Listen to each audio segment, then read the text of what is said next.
So the question is on daily mindfulness and understanding the cultivation.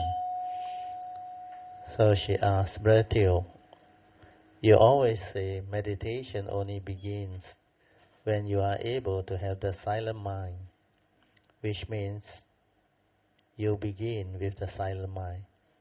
Am I getting it right? So this is the question.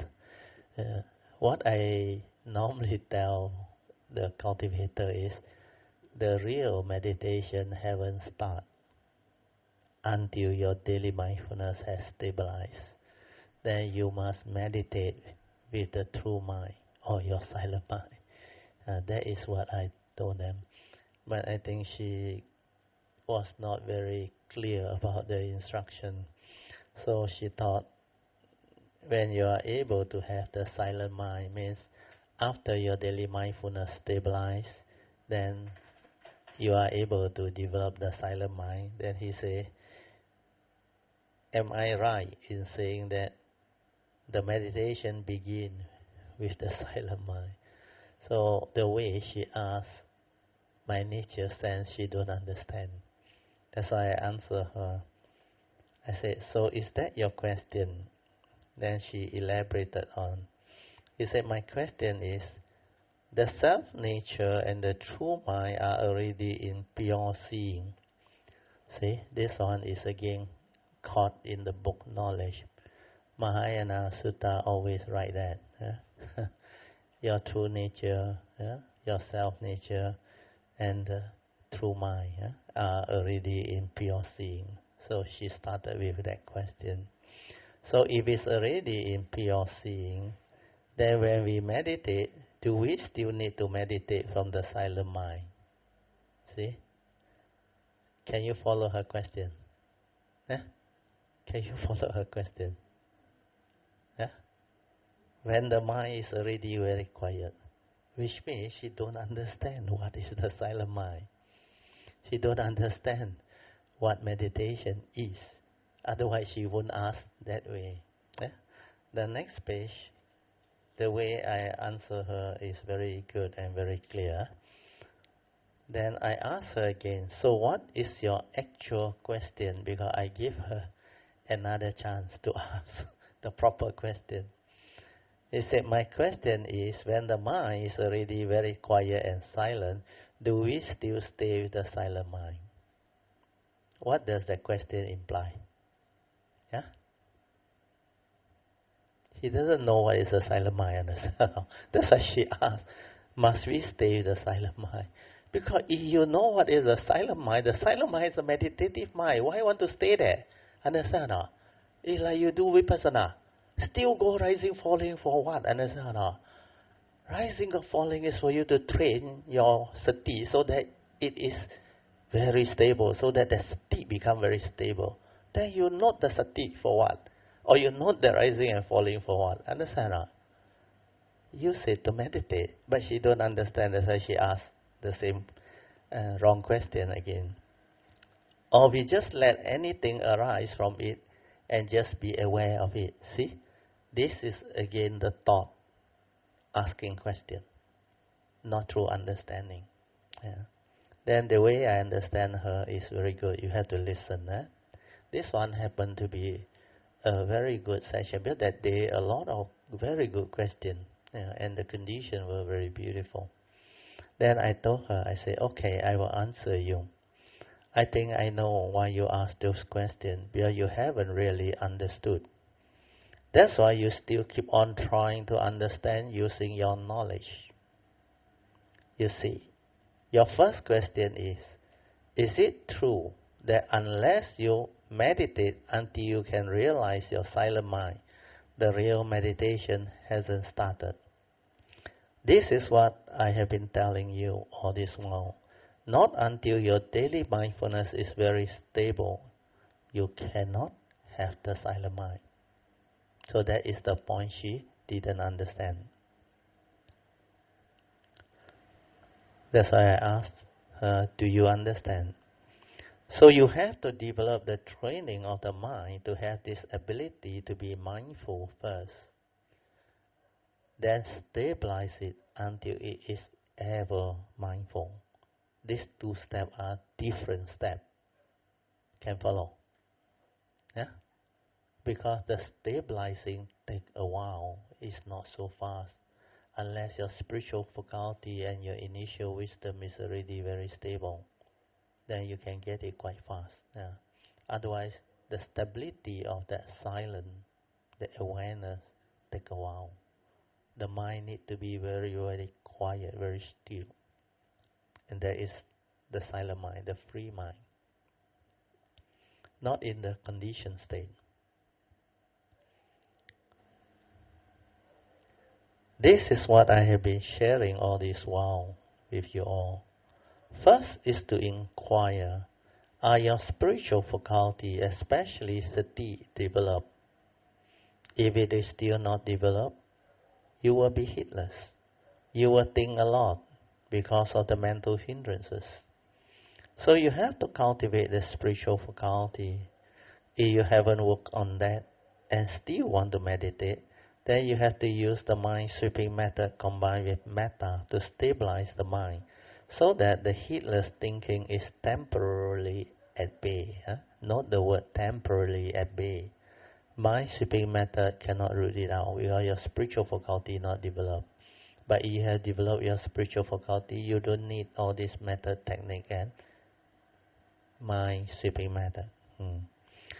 Then you just feel and relax. Feel and relax means no more thinking. To decondition the heedless thinking so that it doesn't think anymore. Then it will be calm. Then when it is calm, you can use either anapanasati or whatever skillful means like methods and techniques or object of meditation that you are familiar with to anchor the mind, to stabilize the sati. Just do that. Understand? That's why you look at the four support. I mark in red. What do I write there? Don't try to know. Just relax and maintain awareness. Don't try to know. So just do that. Stabilize it. Do until your mind becomes very quiet. Until the breathing also becomes like very quiet. Like there is no more breathing. Until the subtle breathing also stop or almost stop. And then the mind is just aware without any thought. That is the true silent mind. So this mind that is just aware without thought is very important. So whatever method or technique you use to meditate, to stabilize the mindfulness, that is only the skillful means. That is just training your mind to be very, very mindful, very stable. So whatever method or technique you use, even your rising and falling, is the same. You have to silence your mind and maintain awareness until the movement slow down and like no more movement, until the mind enters sati. That is the most important phase. If your mind cannot enter sati, you don't stand a chance. Because in the formal meditation also, you cannot develop that ability to be completely silent. You don't stand a chance when you come out into the daily life. When you go back to normal activity in life. So in the midst of life, if your mind has not entered sati, it cannot develop the true stability of daily mindfulness. You cannot have the ability to be in the state of specific phenomenal awareness and spacious awareness without a center. Means your mind is not ever mindful. That's why this training is not easy. But if you understand and you have the faith and you diligently do it, it is not difficult. But it has to be done with virya, saddha, and diligence. You have to get it right. The moment you get it right, that is the beginning. Because sati sampajana is very important. After that, you still need to cultivate sampajana. So when you hit sati sampajana, that is just step 4 of Avijja Sutta. I will read the first part again. Do until your mind become very quiet. Until your breathing also become very quiet, like there is no more breathing. Until the subtle breathing also stop. And then the mind is just aware without any thought. The meaning is very deep. Aware without any thought means no thinking, no verbalization, no movement of sankhara. And this awareness is your background awareness, your inner nature, silent mind awareness. That one can be aware of whatever that arises. But the arising is your mundane mind. Can you follow? If you cannot understand this, you cannot meditate. Where you meditate without understanding, then you are trying to play with the word. Am I aware? Aware of what? That is a wrong question. Understand? The awareness is just aware before the perception. How can you ask a question, aware of what? When you know you are aware of what, that is the thought telling you. And that is very difficult to understand. Because the logic is aware. Aware of what? It's like very logical. And I heard that question being asked in one of the Satipatthana, I think. You call it what, a workshop or what, I don't know. And they still believe that question is right. Then they were trying to discuss that question. So this one, you need to develop the understanding. The mind is just aware, I repeat, without any thought. So that is the base, the background awareness from where the understanding comes, from where the awareness of all the activity of the mundane mind surface. So whatever that arises through sense door contact, that stir the mundane mind, the arising of the mundane mind, the Buddha called it mano. Mind is a forerunner of all things. When mind arises, everything arises. That is what the awareness should be there to observe, to just aware, so that you can understand what is going on, so that you can understand clearly who are you, what are you, what thought is all about, what sankhara activity are all about. So all these things is meditation. It's only when you can understand that, then you can progress. Otherwise, not easy. This is the tranquil mind, which is silent and still. Have you done that? That's why I asked her. I asked Miss Lee, have you done that? If you have not done that, means you cannot understand. So this tranquil mind, which is silent and still, the background awareness, is the first thing you must stabilize and develop. Otherwise, your meditation haven't started. There is no way you can understand. What you think you understand is all knowledge, Dhamma knowledge, theory. If you have not done that, it means you have not trained this mind. If in the form of meditation also you can't get it right, then how can you get that state of silence or the silent mind to do the daily mindfulness in the midst of life? Do you understand? That's why your question will keep on arising as long as you have not done that. Because you try to preempt the thing, and you try to use your Dhamma knowledge to understand and believe you are doing it right. I have told you, it is not about right and wrong. Meditation has to be done with understanding. This is very, very important. If you cannot understand, you cannot do it correctly or appropriately. And understanding means it is not about what I am doing it, right or wrong. It's more of whether I understand what meditation is or not. When I understand what meditation is, I just do what I have to do. If I need to train the mind, I train. If I need to work on the spiritual faculty, I will work on them. This is clear, right? Yeah? Simple, eh? If I need to stabilize the sati, I will stabilize it. Finish. No more question. If you understand, you just walk towards it. That's why the bowing comes in, the chanting continuously come in. All this is to stabilize the mindfulness, where you pay your respect mindfully. When you bow, Namo Pen Si Se Jiang Moni Fo.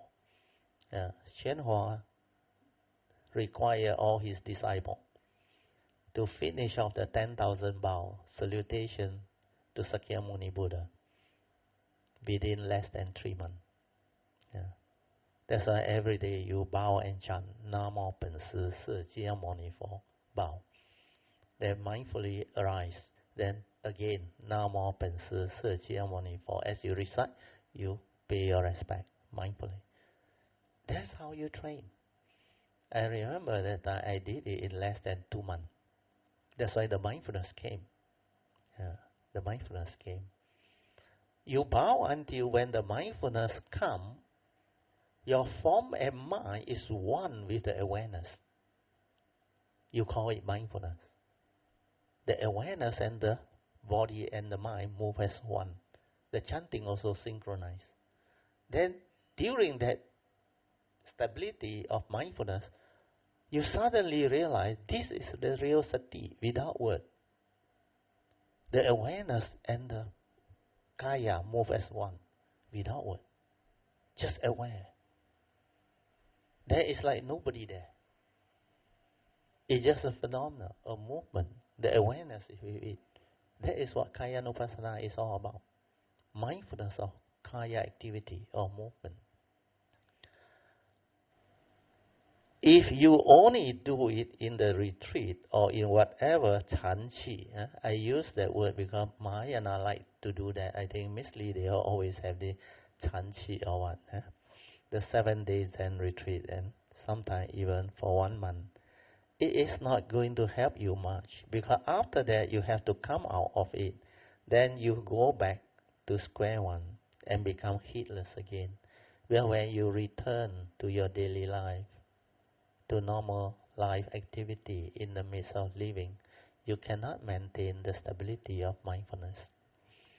So what I have been sharing with you all is train your mind, develop the spiritual faculty until it is very stable, until in the midst of life or in the midst of formal meditation, you are already ever mindful and aware.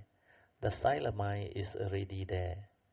The mind is already in sati, means mind has entered sati. That's why you are constantly aware, ever mindful.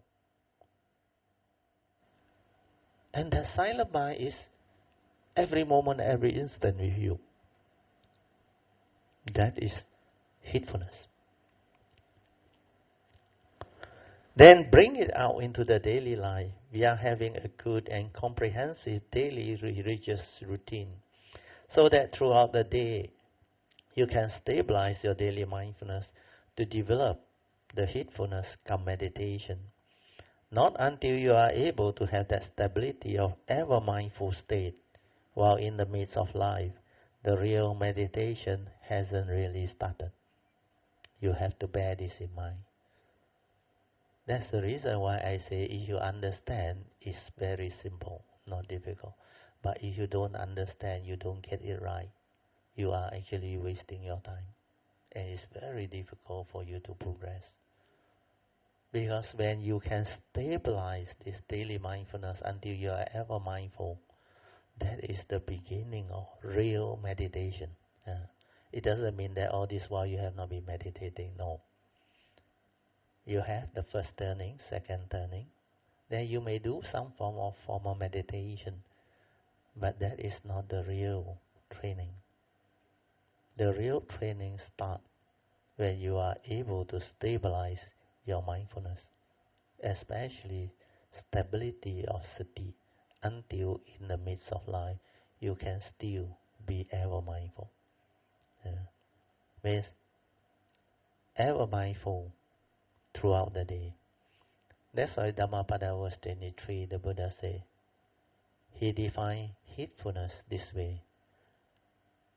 The constantly meditative and the ever mindful and constantly meditative steadfast one, they will realize the supreme enlightenment, Nibbana, in the here and the now. So this is what heedfulness is about. There are two parts to it.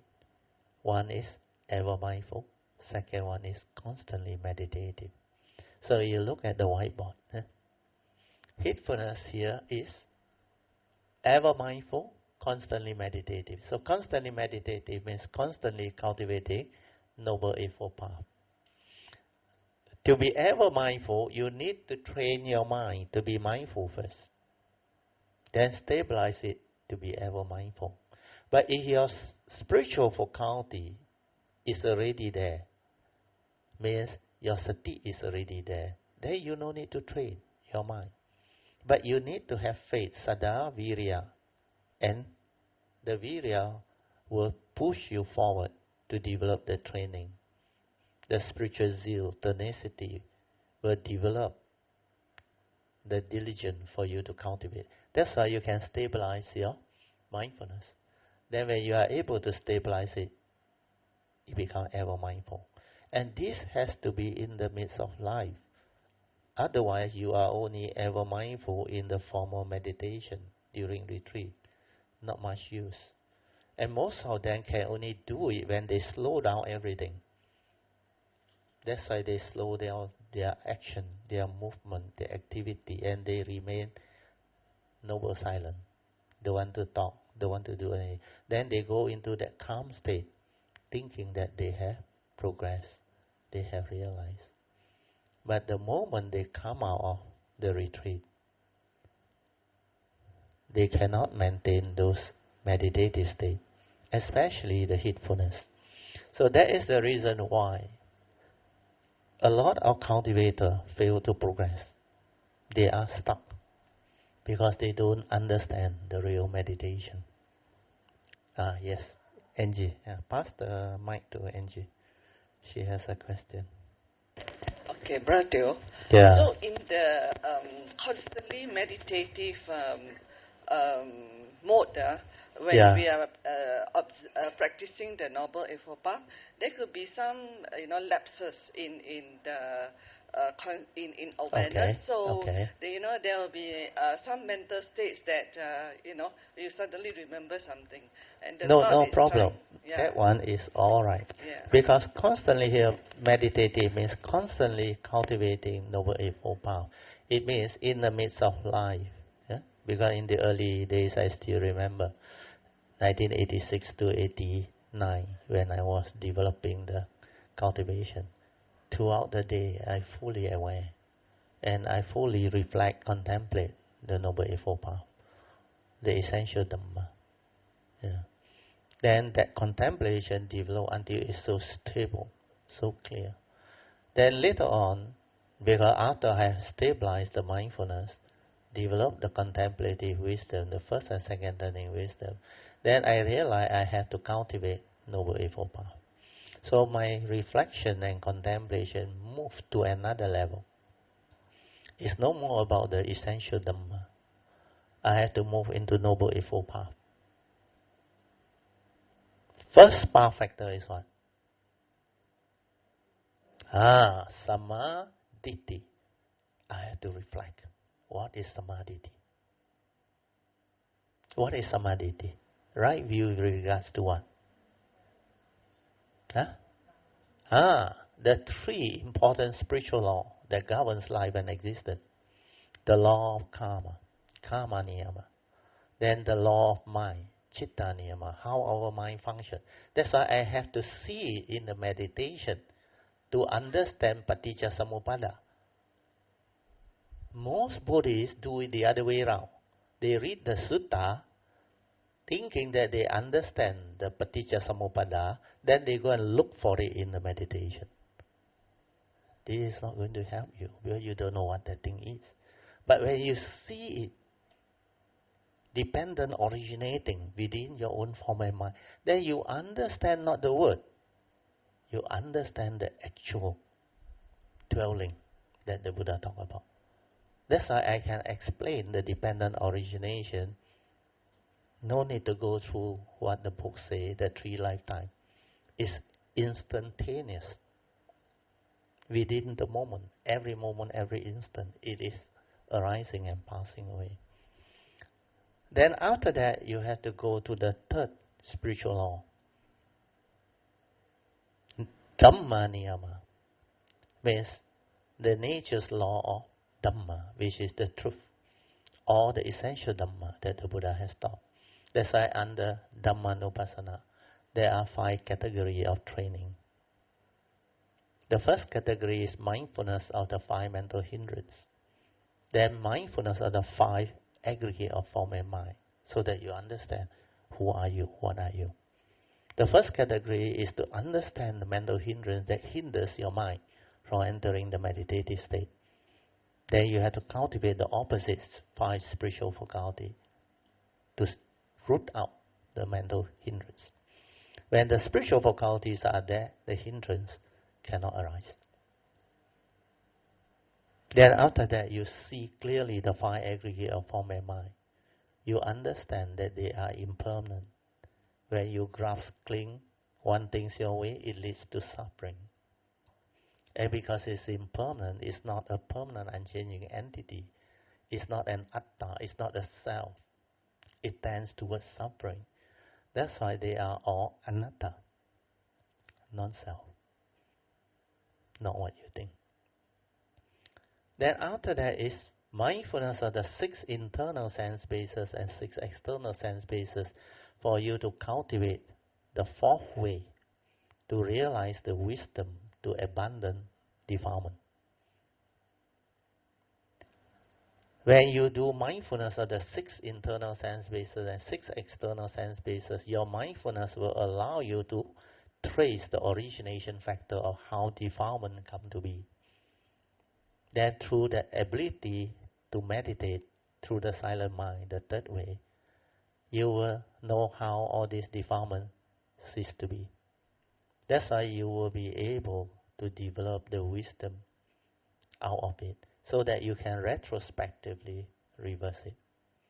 Then you straighten your view, so that the next time you see something, hear something, smell, taste, tactile, feel, or think, or anything, or similar thing, your mind will not react and stir like before.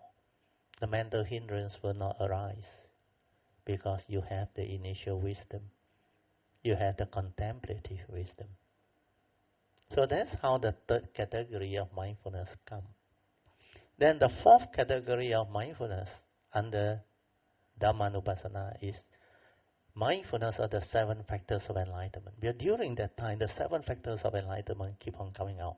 Well, as you move into the 4th foundation of mindfulness cultivation, that is step 8 of the Abhijja Sutta. Then step 9, the 7 factors of enlightenment keep on arising. And the 4th category of cultivation of Dhammanupassana is mindfulness of these 7 factors of enlightenment. As you cultivate, as you see them arising, you are mindful of them. The 7 factors of enlightenment, we go through it, okay? First is sati. Then Dhamma Vichaya. Dhamma Vichaya is Dhamma investigation. Without the stability of mindfulness born of sati sampajana, you cannot investigate Dhamma. You cannot see defilement. You cannot cultivate 4 foundation of mindfulness. No way. You are not ready. So that's the reason why when the 7 factors of enlightenment arise, you will see them. Sati, of course, throughout the day is there, you see. Then how we investigate Dhamma? Throughout the day, in the midst of life, it can investigate just like that. And it always stands up to investigation. That's why this Dhamma Vichaya is there. And because it's there, your faith strengthens. stand up to investigation. So faith will bring about the third factor of enlightenment, which is virya. It will drive you more determined to move along this path of Dhamma. Then when you move into virya, the virya will drive you to continuously stabilize your sati until you experience piti, which is the fourth enlightenment factor. Then as piti continue to develop, you will experience sukhang, more refined. Then as you move beyond sukhang, the mind becomes very quiet, very still, and very tranquil. And that is passaddhi. That is the fifth enlightenment factor. That is the one you must get it in the form of meditation, the silent mind, the meditative mind. You cannot get that, you cannot meditate. The real meditation haven't started. That's why the fifth enlightenment factor of passaddhi is very important. Then you stabilize it, it becomes samadhi. The sixth enlightenment factor, they will arise. Yeah. Then with sati, samadhi, and passaddhi, you can see things as they are. The wisdom will arise. You will awaken. That's how the last factor of enlightenment, upekkha, equanimity, come to be. It will arise. Born of wisdom. Then after that, the last category of cultivation is what? Under Dhammanupassana, the fifth category. Mindfulness of Four Noble Truths. Sadhu. Very good. That's why MBA remember. And this Four Noble Truths is not explained clearly in the Four Foundations of Mindfulness. You look at the Four Foundations of Mindfulness, the instruction is very short. But actually, it's about the previous Sunday talk that I shared with you. Is about mindfulness of the three turning of the Four Noble Truths. The Buddha also did that. That's why there's Satipatthana, that whole section missing, the cultivation. The mindfulness of the Four Noble Truths. You need to go through the three turning. That's why in the daily mindfulness, the Buddha says, ever mindful, constantly meditative. This is the meaning.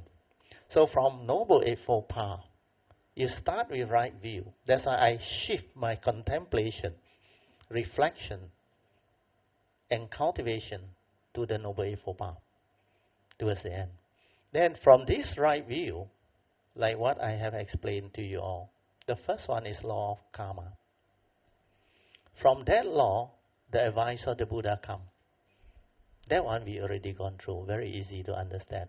That's why the famous verse by the Buddha, Sabba papasa akaranang, kusalesa upasampadang, sachitta pariyodapadang, etang buddhana sasana. The meaning is very clear. Sabbe is all. Papasa is evil. Akaranang. You have to avoid all evil.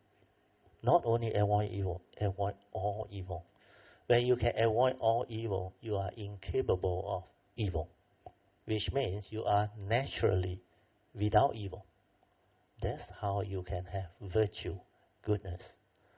If you don't have this ability to avoid all evil, whatever you do good. All is good according to you. Because you are still deluded. You're still capable of evil. The evil roots are still there. That's why when you can avoid all evil, that is the beginning of real cultivation. So how to avoid all evil? The Buddha said, keep your precepts first. Then train your mind. Develop mindfulness, heedfulness, until very stable. Then understand what constitutes evil. Then arise the four right effort to deal with the wrong thought, the evil thought, and all those things. First, the evil thought that has arisen. First right effort to abandon it through one of the 5 ways that the Buddha have taught us. Then when you have developed the initial wisdom, when you have straightened your view, you can arise the second right effort to prevent the arising of the wrong thought, wrong speech, and wrong action. Why? Because your wisdom is there. You are aware. Before it arises, your wisdom, yoniso manasikara, which is step 4. That yoniso manasikara the initial wisdom will prompt you and tell you what this thing is. That's why it cannot arise. It will cease. That's why the right effort to prevent it from arising is through the initial wisdom, nothing else. Then after that, to cultivate the third right effort, initially not easy. A lot of people don't understand. Because I went into it, I reflect, I ask myself, what is right thought? What is right speech? What is right action? Not until you understand all this, you cannot deal with it. That's why under the Avijja Sutta, after you have developed the initial wisdom, then only you are able to have more moments of silence in the midst of life. You remember? When you see something, hear something, smell something, because this initial wisdom is there, born of first and second turning wisdom, reflection and constant reflection and contemplation of the Dhamma. Then this one will come out and prompt you. Then your mind will not stir and react into like and dislike, pleasant and unpleasant sense experience. That's why the mind becomes more quiet, more peaceful, more at peace. Because the moment is stirred through like and dislike, pleasant and unpleasant, these are mental hindrances, sensual desire and evil. That's why you cannot develop the daily mindfulness. If your mind keep on reacting and stirring, the mental hindrances are there, and it becomes so habitual, it becomes habitual tendency. That's why automatic, you cannot be peaceful. You are agitated, unhappy. There is this constant movement between like and dislike, pleasant and unpleasant sense experience. You oscillate between the two duality of sensual desire and evil. And these two mental hindrances are so powerful. When they are there, it hinders your mind from entering the meditative state. It prevents you from being mindful, aware. That's why without the stability of Yoniso Manasikara, the initial wisdom, you don't stand a chance to be mindful at all. You need this initial wisdom to prompt you at the moment of sense experience, then you can deal with it. Then only the sati sampajana can come about. There will be more and more moments of silence, space between thought. You are more and more aware, mindful, peaceful, tranquil, still, until the mind becomes very silent. That is what the silent mind is all about. Then you need to cultivate the clear comprehension. When you understand the clear comprehension, then your mindfulness, protected by the four types of clear comprehension, you will not go wrong. You will not go astray. You will be guided by the clear comprehension. That's why after that step 5, sati sampajana, you will have sense restraint. You remember? Step 6, sense restraint. Sense restraint means what? You cannot break the precept anymore. Your senses, whatever that arise at the moment of seeing, hearing, smell, taste, tactile, or thought process, feeling, thought process, there is sense restraint. Means your mind does not stir anymore, does not react anymore, does not condition you into mental hindrance anymore. Without sense restraint, you cannot keep your precept. That's the reason why under the sutta, do you know what they tell you? If you have realized Sotapan, what will happen to you? You will not break your 5 precepts. That's the reason why. Because you have sense restraint. That's why once you hit step 6, step 7 is automatic, but also need a bit of time to train. Because when you have sense restraint, it doesn't mean you can have the 3 ways of right conduct. But you can reflect and contemplate what constitutes right thought, right speech, right action. That's why that one took me quite a while. When I was in Malaysia, I contemplated. When I was in Japan, I contemplated. When I was in Japan, that trip, I went with the other classmate, the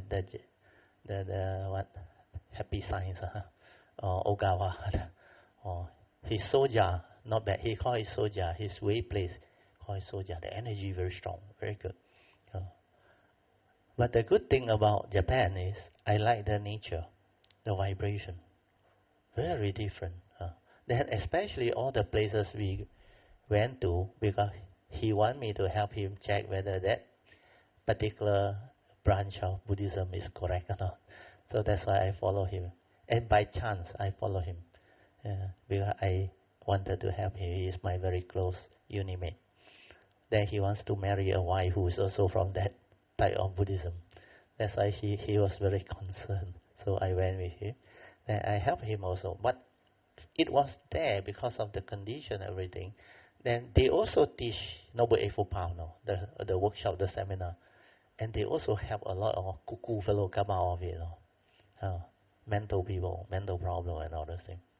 Because they apply Noble Eightfold Path. It will lead you out of suffering. But they teach differently. Some of the essential Dhamma are still the same.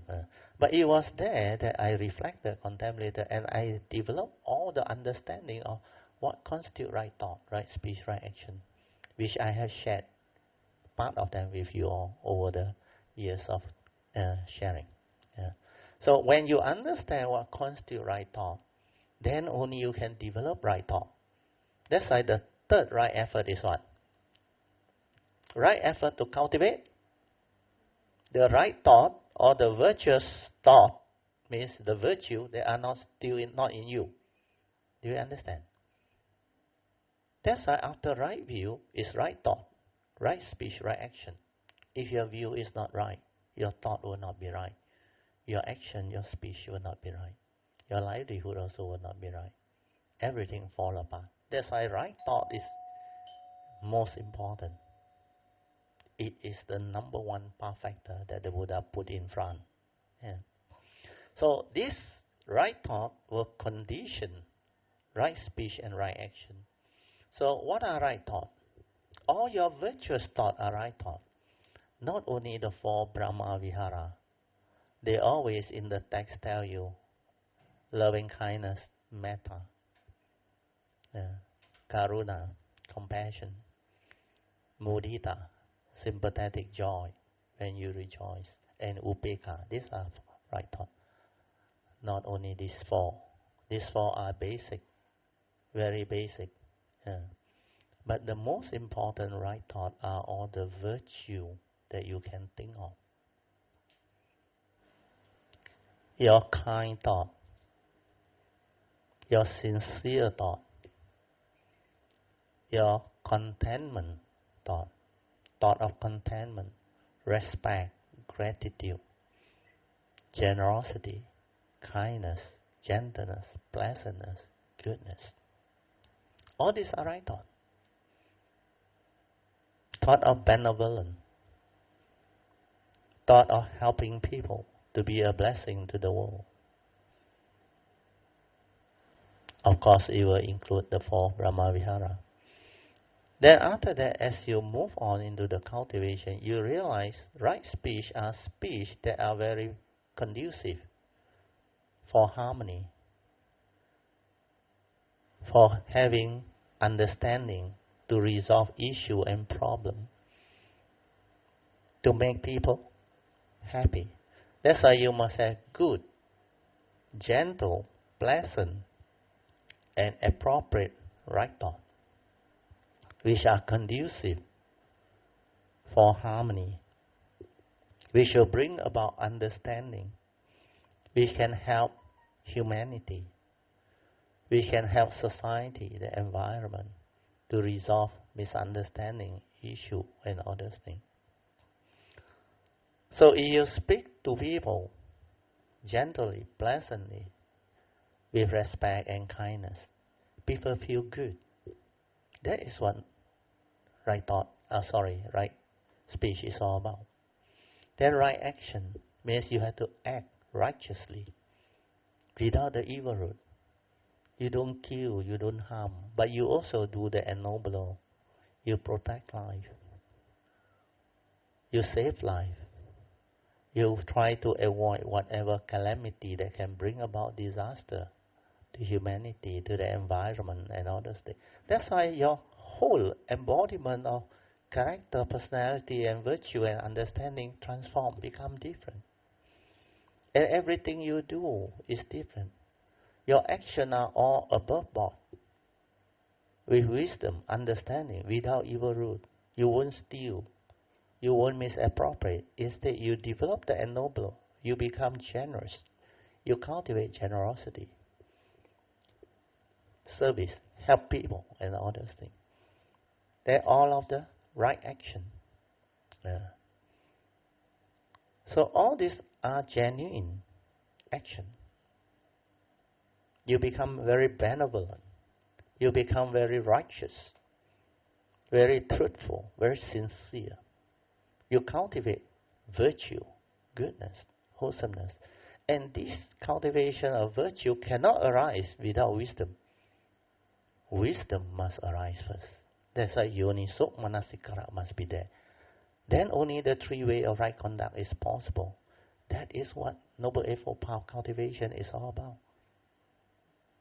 Then after the four right effort, you will know how to live your life. There's a right living, right livelihood. The power factor is fulfilled. Then right mindfulness and right samadhi is in the meditation, the cultivation of the four foundation of mindfulness. That's why after the step 7, the three way of right conduct, you move to step 8 or avijja sutta, which is cultivation of the four foundation of mindfulness. That's why after you are able to develop step 6 and 7, means sense restraint and the three way of right conduct, you are at least a sotapan. Otherwise, you cannot reach that level. Even step 6, confirm. You finish that step 6. You are incapable of breaking your precept, means sense restraint. You are at least a sotapan. If you cultivate before in the past, you may go beyond. Yeah. Then by the time you move into the four foundation of mindfulness, you remember under the Satipatthana Sutta towards the end, what did the Buddha say? If you have done this constantly, starting with what? 1 week, until 7 years. 7 years the longest now. So you still have a lot of time. You know what will happen? You will realize at least Anagami. Why he say at least Anagami? Because step 6 and 7 already make sure you Sotapanna and Sakadagami. Understand now? That's why when you go into four foundation of mindfulness, it's always at least Anagami. If not Arahantship. That's how the cultivation is to be developed. So now you can follow. I don't have time to finish Noble Eightfold Path today because too long. So you know how to cultivate it. You have to move your contemplation out from the essential Dhamma to Noble Eightfold Path. And that is a big topic. And throughout the day, you can be ever mindful, reflect, contemplate, even at home, even in the office, in the midst of life. You can just sit down alone, reflect on that. Sometimes I take out a piece of paper, I write them down, so that I can remember them. Because the memory doesn't work anymore. When your understanding and wisdom arise, it will transform. Then this one becomes non-grasping. You understand? The brain becomes non-grasping. No more upadana khandhas. It cannot hold, it cannot grasp. That's why it cannot try to remember things. No point. If you try to do that, you will suffer. Because that egoic mind, the thought is trying to remember. The Dhamma is different. The Dhamma you have means you have. It's inside your nature. Because your silent mind, which is your true mind, your nature, awaken to it and realize it.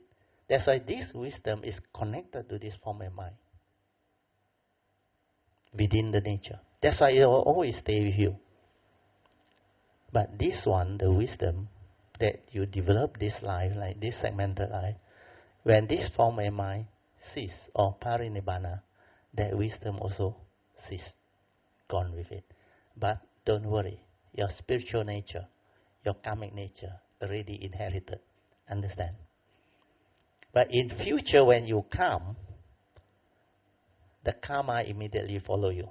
That's why the Buddha says, you are born of your karma, heir to your karma, conditioned and supported by your karma. You are what you are because of your karma. So that one, 100% follow you. They say, your filial piety, karmic nature. Understand? But spiritual nature, not so easy. You can never inherit until you know how to meditate, you know how to connect to your nature. Means you have to realize your true mind. Otherwise, you cannot inherit. So that one, you need to connect. You need to develop the meditative understanding. Connect to that true mind, the silent mind, the nature. And then immediately after you connect, you have cultivated before, the understanding just comes. Like this life. After 1989, the nature inherited everything that it has cultivated. That's why a lot of things I teach you and I share with you, this life I never learned. Nobody taught me. Yeah. So all this, because there is condition, I will share today. Because now the consciousness has evolved. Many people can understand. It's very different now. Yeah. Then with the video, it's going to be even more different. Yeah. Okay? So I answer your question. Okay, so we continue. You can rejoice if you want to. Sadhu, sadhu, sadhu. 40, 40, yes. Oh, second paragraph. All those retreat experiences done by those who don't have the right understanding are mostly conditioned mind states. Conditioned state meditative experiences born of thought-based meditation, where they are trying to meditate with concept and idea created by thought. They are trying to do all those things in the name of meditation without proper understanding. And they don't understand that all these doing are by the thought. So who is meditating? The thought is meditating through what? Verbalization, noting here and there. Why can't you just relax, silent, and stabilize your spiritual faculty? Stabilize your sati, or silent mind. And don't try to know anything. So the key is don't try to know anything. Just do. Do until the stability of mindfulness arise or come about. Then the form and mind will know what that sati is. Like I told you earlier on. You bow until the sati come, you will understand what sati is. Because your awareness will experience that sati. Means the bodily movement and action and the awareness move as one. Then you realize sati is without word. No need to do, no need to try. The moment you are aware or silent without thought, you are already aware, and the awareness will be with it. That is what sati is all about. The moment you are without thought, you are already aware, mindful. Why must you try to be mindful? Who is trying to be mindful? The thought. Try to be mindful. And when thought is active, how can you be mindful? Mindfulness is awareness without any thought. And you are using thought to look for mindfulness. That's where people go wrong.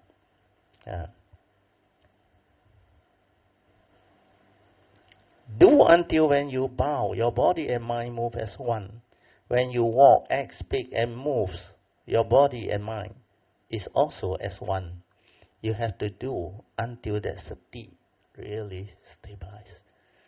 I remember that time during the early days. Throughout the day, all my movement, the awareness is with each one. No need to be mindful one. It become a part of my nature already. So every movement, every action in the present moment, fully aware. And the mind is not trying to be fully aware, It's because that sati has become so stable. Mind has entered sati. That's why I told you, every moment of seeing is in sati. Hearing is in sati. Smell, taste, tactile, and thought process is in sati. Then everything that this mind that is in sati want to be aware, it will be with it. That's why specific phenomenal awareness become very natural. every sense experience is specific phenomenal awareness. Then when it decides to silence everything, spacious awareness without thought will just come out. That is the mind. That is the meditative mind. That's why in the sutta is also mentioned, you can realize that state anytime, anywhere, any place. But they use a wrong word. They term samadhi as jhana. They go and interpret it as you can be in that state of jhana anytime, any place, any moment. But now the new teaching different. Awareness-based jhana. No more the energy-filled jhana. They say got two types of jhana. The second one is correct. Awareness-based jhana. You know what is jhana or not? Maybe I make use of the explanation. Okay. First jhana is what? You have the 5 jhanic factors there. Vitakka, vichara, piti, sukhang, ekagata. That is already first jhana.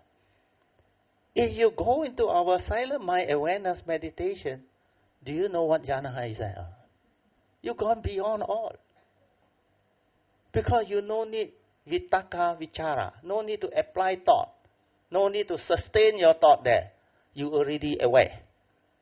Then you experience piti, sukhang, and you even realize passaddhi. And you don't have to fix it with ekagata. Do you understand? And they are so fancy by that type of energy field, locked inside there. Of course, they can't find anything more refined than that. It's just like drug. Initially, the gross one also very nice. But as you taste the drug, you become more like addicted. You want what? More refined one. Then you go and look for more expensive one. Then you say, this one very good, very good.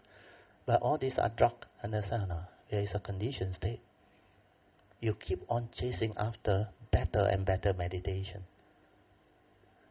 The Buddha never teach this style of meditation. The Buddha teach you to meditate to realize wisdom. Nothing to do with all those good states.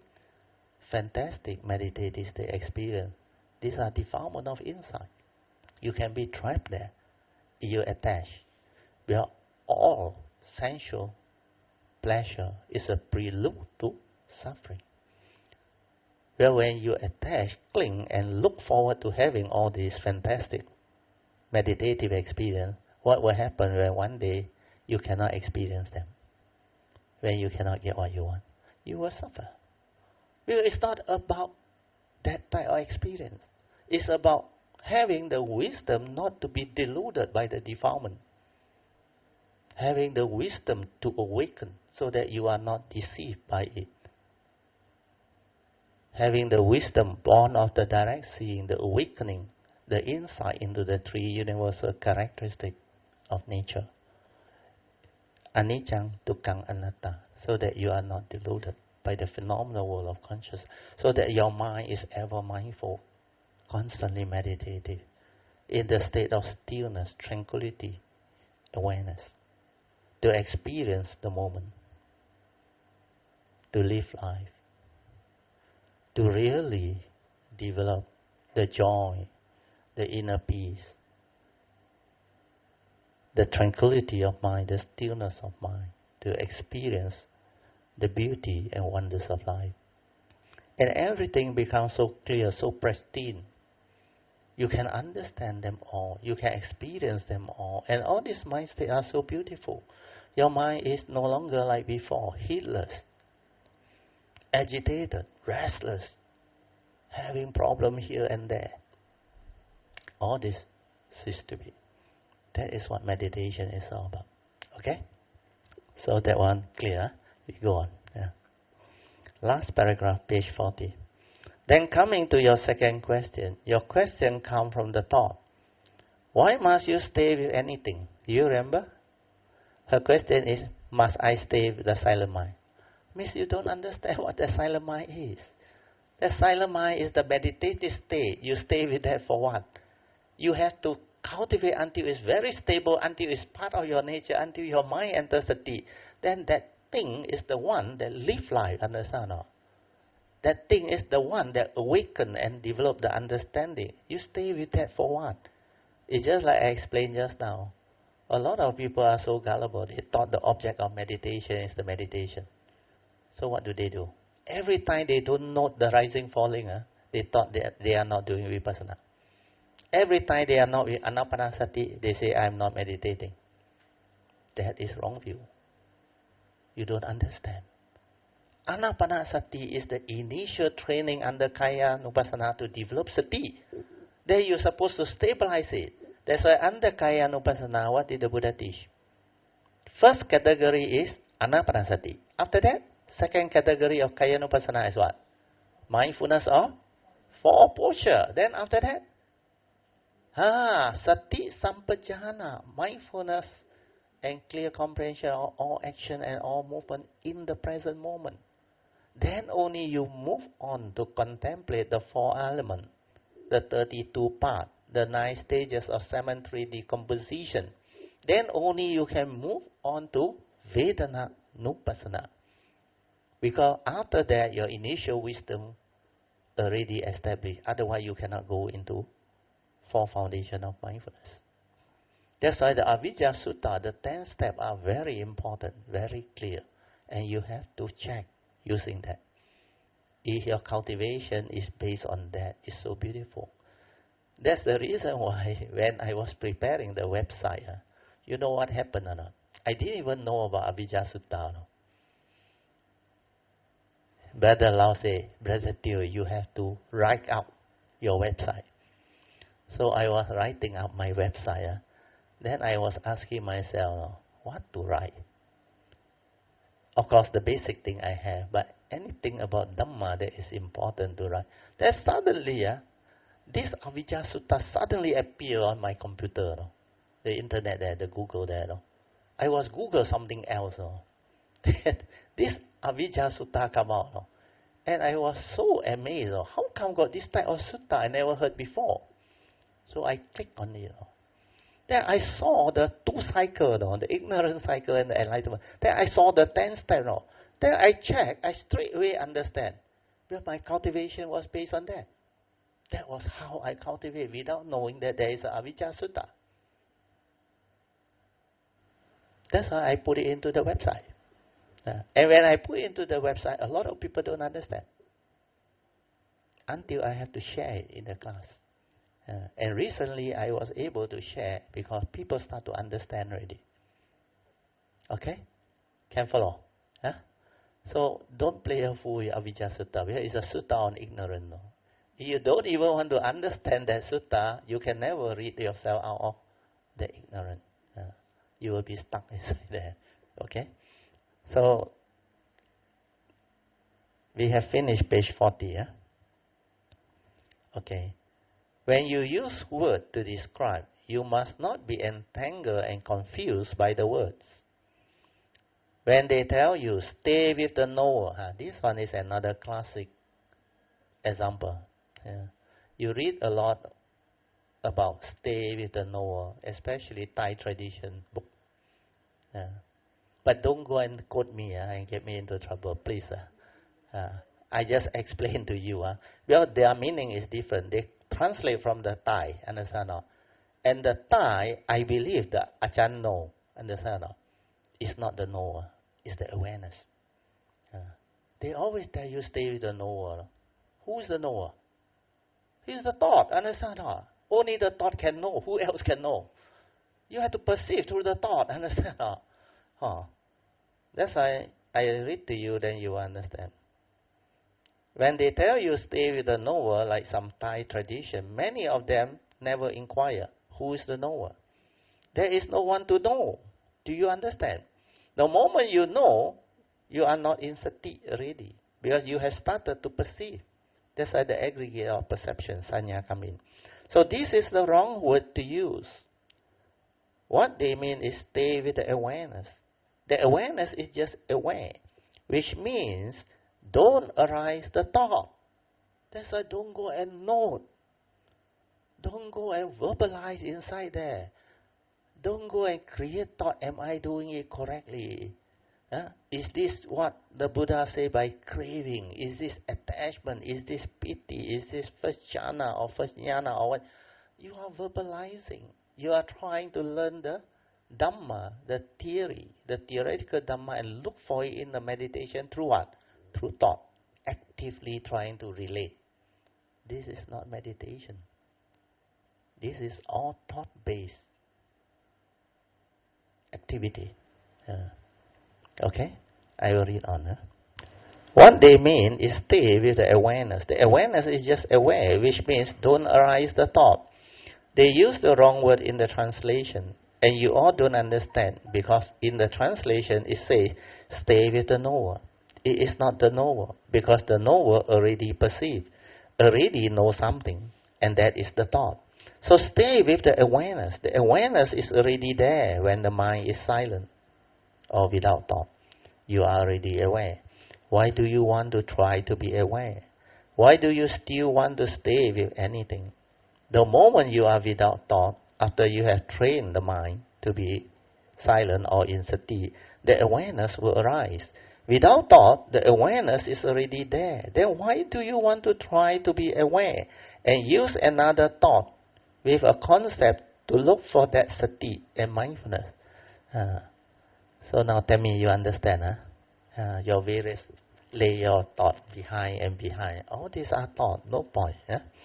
That awareness of sati is not the word, for it cannot be named. If you have the understanding, when your mind is silent, it's already there in sati.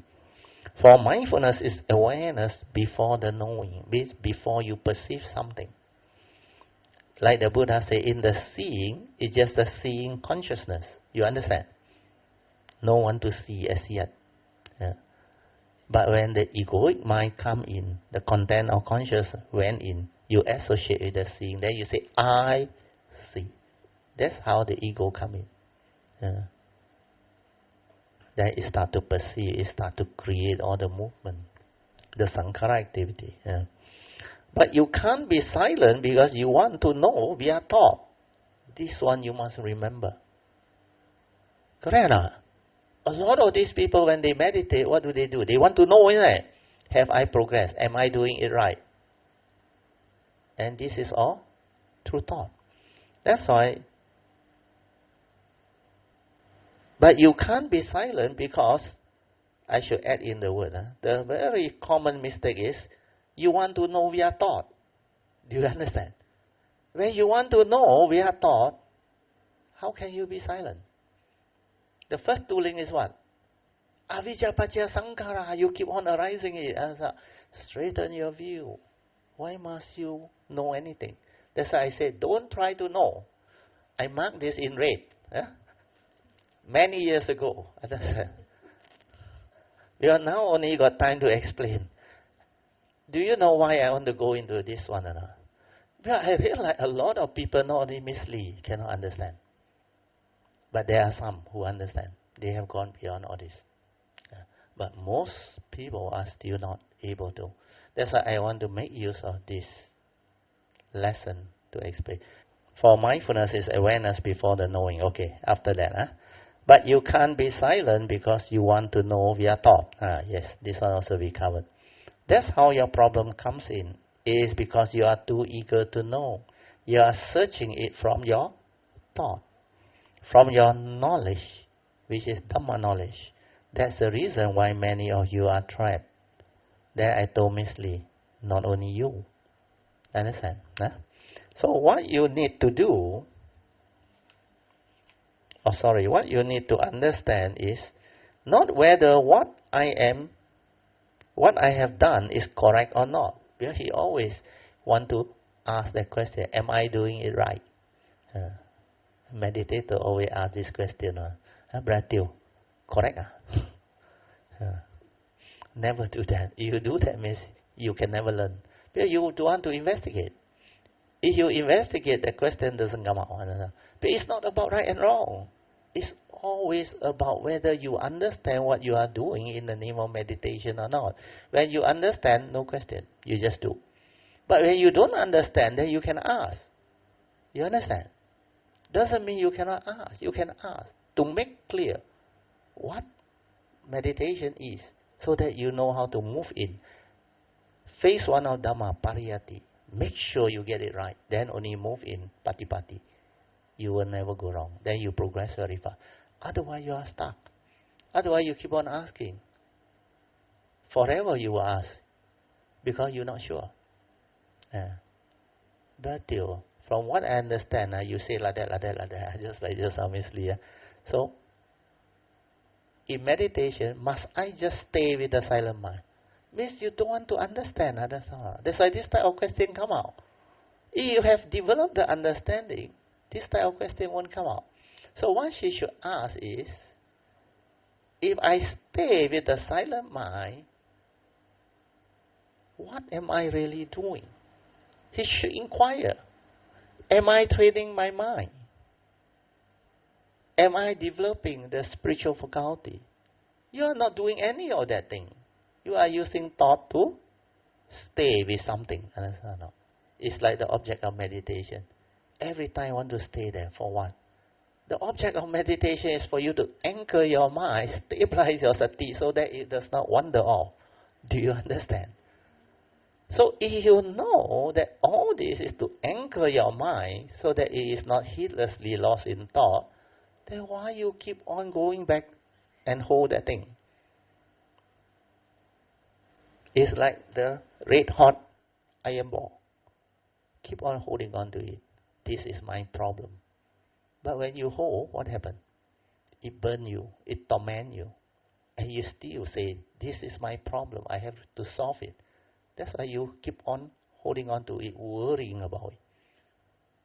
But to solve it, you don't have to hold. You don't have to worry. You don't have to create the fear. You can just, without being tormented, with a clear mind, silent, and ask yourself what happened. Then find out. Then inquire, how can I resolve it amicably so that I can move from here? Not to worry about it, not to go and cling, hold, and develop all the entanglement. So meditation is the same. When you have the understanding, you just do. You will know what to do. Okay? So I will read on. What I have done is correct or not, right or wrong. That one comes from the thought. Always remember. It's more about whether I understand what I am doing or not. That's why I bold that sentence. When I understand, I just do. The understanding is more important, because when we understand that without the spiritual faculty, the 5 mental hindrances will be there, then I can silence my mind to check whether my spiritual faculties are there or not. Then I can see the sankhara movement, the restlessness of mind, the sensual desire, the emotion arising within the daily life. If I realize that the mental hindrances are still active, it means I have not trained my spiritual faculty. If my spiritual faculty are there, and the sati is very stable, then there is no thought. If that is so, then how can the duality arise? Who create duality? It's the thought, isn't it? Thought divide, isn't it? Thought say pleasant and unpleasant. Good and bad. Nice and not nice. Like and dislike. So these are duality created by thought through words and concept. How can sensual desire and ill will arise when there is no thought? Then when I have samadhi, I can see things as they are at the moment of sense experience. When I eat something, see something, smell, hear, and tactily feel or think of something, this mind doesn't move anymore, because it is collected and unwavering. That's why initially you need samadhi. The samadhi is the collected mind, unwavering mind. It has that stability before the wisdom, the full wisdom set in.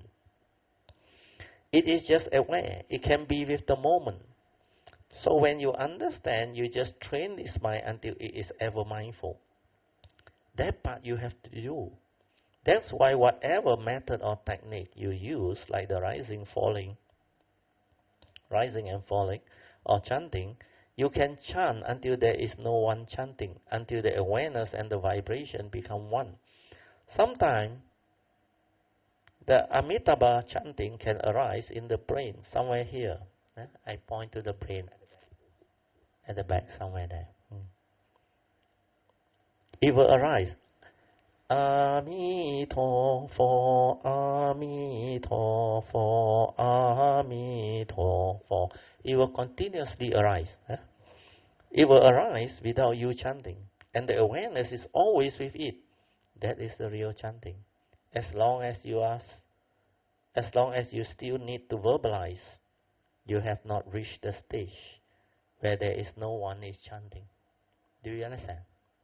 You still need to verbalize. You are still not in that state. But initially they had to start by verbalizing. That's why they have faith. They develop the faith, virya, sati, saddha, virya. Then they develop the chanting with faith. Until this chanting become a part of them. Means until their mind enters sati. Then one day when the condition is there, without him chanting, the Amitabha chanting will arise. Then the mind is just aware of the chanting. It happened to me one day when I was driving in the year 1989. I still remember. Then suddenly I was listening to one cassette tape given by Reverend Mahinda and Sister Sumitra during the 80-something, I think 87 or 88, I think, the early years. Guangqing Lao He Sang, the old monk from China. He is an illiterate also. It's about his Kai Sulu. So the person who recites his Kai Sulu under that cassette tape, he has this background music, the Amitabha chanting. Amitofo, Amitofo, Amitofo. And this background music continuously run on. Then I was listening to the sharing, the Dhamma. His Dhamma is very short, very precise, and very good. That's why when I heard the sharing, there was one part. Guangqing Lao He Sang in the Kai Sulu, he said, 过去心不可得，未来心不可得. Then the third one, I was very surprised when he said that, 现在心也不可得. When he recited that, straight away deep inside my heart, there was this joy. Then I realized he is so wise. Because, how many of you don't understand Mandarin? Có luôn don't understand. 过去心不可得 means the mind of the past is already gone, not a reality. You cannot hold on to it, understand? Then the future is also yet to come. So it's also not a reality. So you cannot hold. The present moment is the only reality in life. Okay?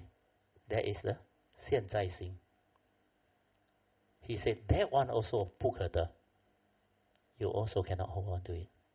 Do you know why or not? In the conditioned world, we need the present moment awareness. We need this to understand, to meditate. But in the ultimate realization, you cannot hold on to the present moment. When you hold on to the present moment means what? The present moment is the highest in life, in the existent world. You are still in life. Understand? The present moment is still part of the conditioned arising world, existential world. That's why to go beyond birth and death means 了生死. You have to transcend even the present moment. And how do you transcend the present moment?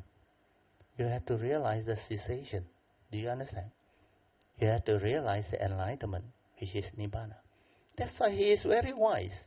现在心也不可得. You don't even go and attach to a present moment. But you don't be gullible.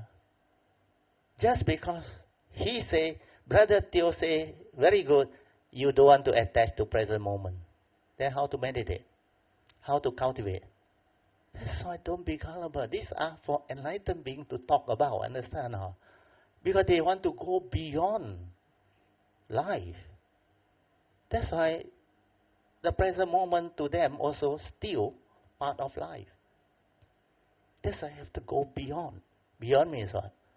You must realize the wisdom so that the form and mind realizes itself and cease.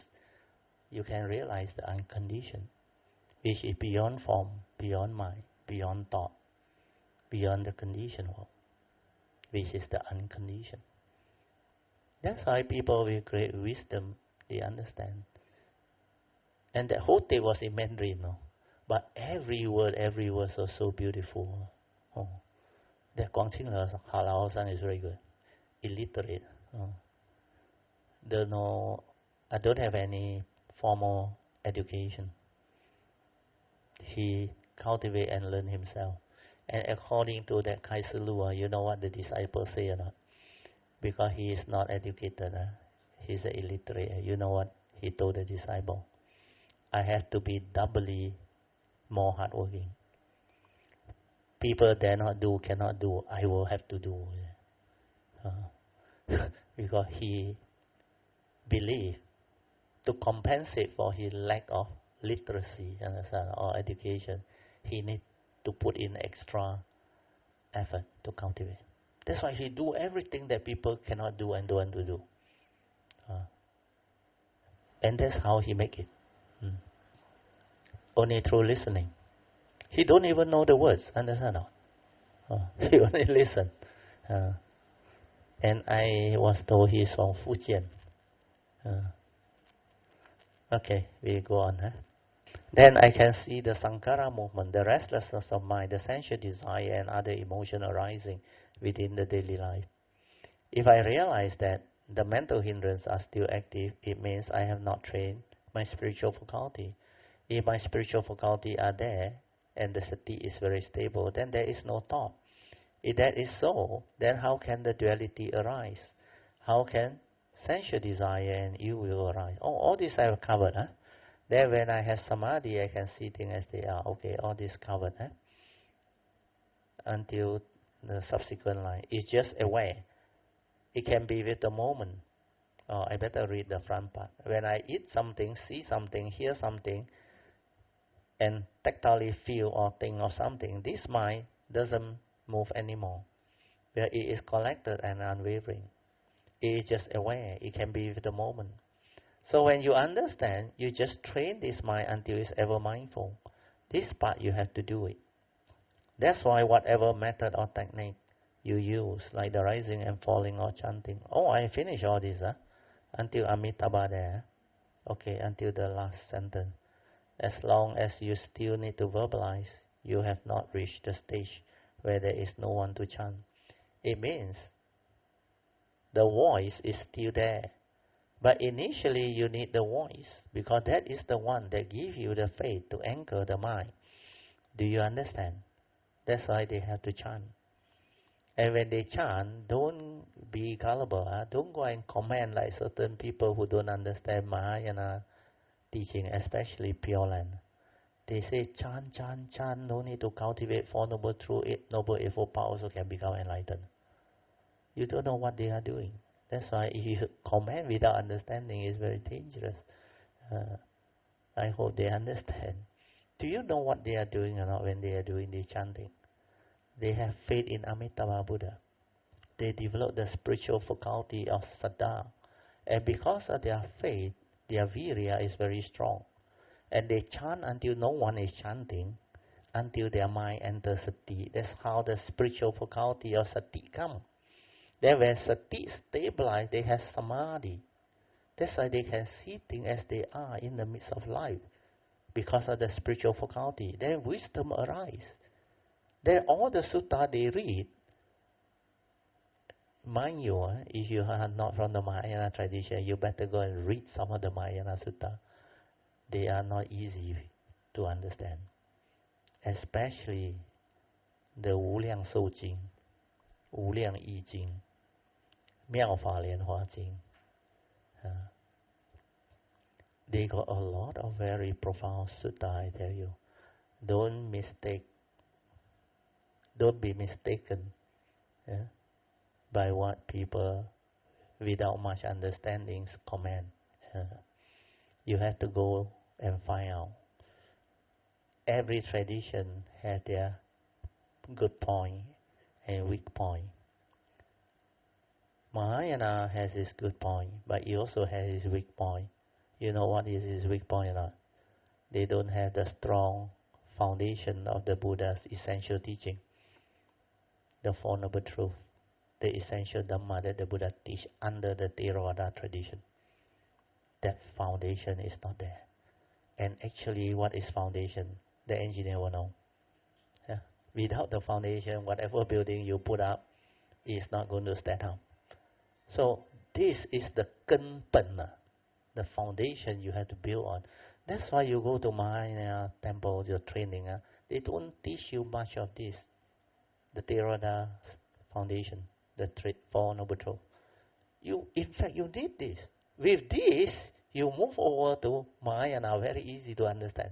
Everything that they teach may be very esoteric and what, but actually is all from the Theravada tradition's teaching, provided you understand the real Theravada tradition teaching.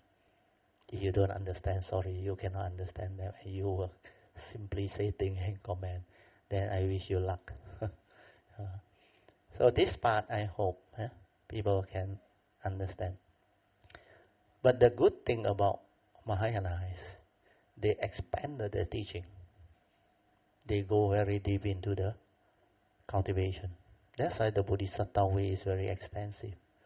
That's how all those Mahayana teaching, very deep in its meaning and full of wisdom, because their cultivation is so extensive, way beyond the sainthood way. So the pro and con, you need both sides to balance out the thing. That's why I try to integrate both their teaching. Then you ask those who attend my class, there is no contradiction at all. Everything is based on the Theravada's foundation, Four Noble Truth teaching. From there, everything spin off. You understand Theravada, you understand Mahayana. But if you are so conditioned, then it's very difficult. You know what is condition? You are so conditioned by the word Theravada, then you take side. Then everything not Theravada one, you don't want to look at it. Then you have your own views and opinion. Then how to learn? When you have an open mind, you investigate, then you see clearly. Both have its strong point and weak point. But when you combine them, they become beautiful. Okay, we stop at page 43.